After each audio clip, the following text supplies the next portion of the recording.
সামনে আসবে বিটকয়েন্স, যেটা অলরেডি চলে আসছে, আরেকটা আসবে ক্যাশলেস সোসাইটি। কি বললাম বলেন? বলদ বলবে যে ভবিষ্যৎবাণী করে গেল, তো এরা ভবিষ্যৎবাণী করে গেল। আরে বর্তমান সম্পর্কে তুমি খবর রাখো না বলেই তো বর্তমানকে ভবিষ্যৎ মনে হয় তোমার। এটা বহু কান্ট্রিতে অলরেডি চালু হয়ে গেছে। এই যে আমাদের অনেক ভাই ব্যবসা করে, তারা চায়না যায়, কোরিয়া যায়, উত্তর কোরিয়া, দক্ষিণ কোরিয়া যায়, ওরা দেখে আসতেছে চায়না চালু করে ফেলছে অলরেডি। ক্যাশলেস সোসাইটি মানে হচ্ছে আপনি আপনার মুদ্রাকে সংরক্ষণ করতে পারবেন না। যদি বাহিরের চোখ দিয়ে আপনি দেখেন মনে হবে অর্থনীতি অনেক ভালো, ভিতরের চোখ দিয়ে দেখেন অর্থনীতি সুদ দিয়ে ভর্তি হয়ে গেছে। প্রত্যেক পদে পদেই সুদ। গাধাদেরকে আমি তো বুঝাতে পারি নাই।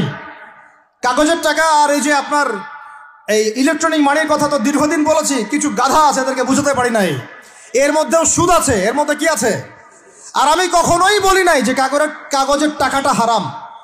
মিথ্যাচারে এরা যে পরিমাণ হাদিস জাল বানায়, এদের চেয়ে বড় জাল বানানো কর কেউ নাই বাংলাদেশে। একটা কথাকে ঘুরাই ফিরে এমন ব্যাখ্যা শুরু করবে যে আপনি বিভ্রান্ত হয়ে যাবেন। আপনি বলবেন যে কাগজের টাকা নয়, মনিটরি সিস্টেমটা হারাম, ও বানাই দিবে, ও বলেছে কাগজের টাকা হারাম। আপনি বলবেন যে আপনার যদি গান শুনতেই হয় তাহলে একা একা শোনেন, আমাকে শোনাচ্ছেন কেন?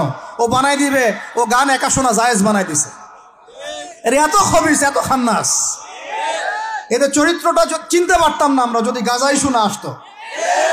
আল্লাহর কসম আমিও কিছু কিছু জায়গায় এদেরকে কোনো কোনো ক্ষেত্রে ভালো মনে করতাম। আল্লাহর কসম গাজাই শোনা আসলে আমি বুঝতে পারতাম না এদের ভিতরে কত মুনাফেকি আছে। আল্লাহ পাক আমাদেরকে মুনাফিকদের থেকে হেফাজত করেন, মাজলুম ভাইদের সাথে থাকার তৌফিক দান করেন, জালেমদের পক্ষপাতিত্ব করা থেকে আল্লাহ হেফাজত করেন। নির্লজ্জদেরকে দেখেছেন? নির্লজ্জরা এখনো বলেছে আইয়ুবী রাহিমাহুল্লাহর আকীদা ঠিক ছিল না। বলি নাউযুবিল্লাহ। আর আইয়ুবী রাহিমাহুল্লাহ যে ঘোড়ায় চড়ে জিহাদ করেছেন, ওই ঘোড়ার খুরের নিচে যে পরিমাণ মাটি ছিল, তোমার মতো হাজারটা মাতখালিকে ওই জায়গায় নিয়ে গেলেও তার সমপরিমাণ হবে না কখনো ইনশাআল্লাহ। আইয়ুবী রাহিমাহুল্লাহ যে তরোয়াল দিয়ে যুদ্ধ করেছেন, ওর এক ফোঁটা রক্তের দাম তোমাকে বিক্রি করলে হবে না ইনশাআল্লাহ। তুমি তার আকীদা নিয়ে প্রশ্ন তোলো, নির্লজ্জ কোথাকার। একজন বলেছে ফিলিস্তিনিরা মায়ের খাবে না কেন? ইহুদিদের সাথে থাকতে থাকতে নাকি ওদের মতোই হয়ে গেছে। নাউযুবিল্লাহ। আল্লাহ মাফ করেন, আল্লাহ হেফাজত করেন। একজন বলেছে যে হামাস ইহুদিদেরই হাতে তৈরি করা, বিচ্ছিন্ন হয়ে নাকি সন্ত্রাসী কর্মকাণ্ড করছে। বলার ভাষা নাই, আমি বলতে বলতে ক্লান্ত হয়ে গেছি, আর বলতে চাই না। বলার আমার রুচিও করে না, আর ভাষাও নেই। তবে এতটুকু আপনাদেরকে আমি আশ্বস্ত করতে চাই, ইনশাআল্লাহ তাআলা বাংলাদেশের হকপন্থী ওলামায়ে কেরামদের যে জামা আছে, কওমি করণের ওলামায়ে কেরামদের যে হকপন্থী ওলামায়ে কেরামদের জামা আছে, প্রত্যেক বই, প্রত্যেক মেম্বার, প্রত্যেক আলোচনায় তারা আল আকসা ইস্যুটাকে জীবিত রাখবে ইনশাআল্লাহ। এটাকে আমরা জীবিত রাখবো ইনশাআল্লাহ। ওরা এটাকে ভুলিয়ে দিতে চাচ্ছে, এই জন্য নতুন নতুন ইস্যু তৈরি করার চেষ্টা করছে। খবরদার, আপনারা এই ইস্যুতে পা দিবেন না।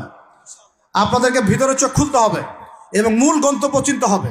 আল্লাহ রাব্বুল আলামিন আমাদের সবাইকে ভিতরে চোখ দিয়ে এই বিশ্বকে দেখার তৌফিক দান করেন। বিশ্ব অর্থনীতিকে দেখবেন, ভিতরে চোখ দিয়ে দেখবেন। ইলেকট্রনিক মানির মধ্যেও সুদ আছে, কাগজের টাকার ভিতরেও সুদ ঢুকেছে।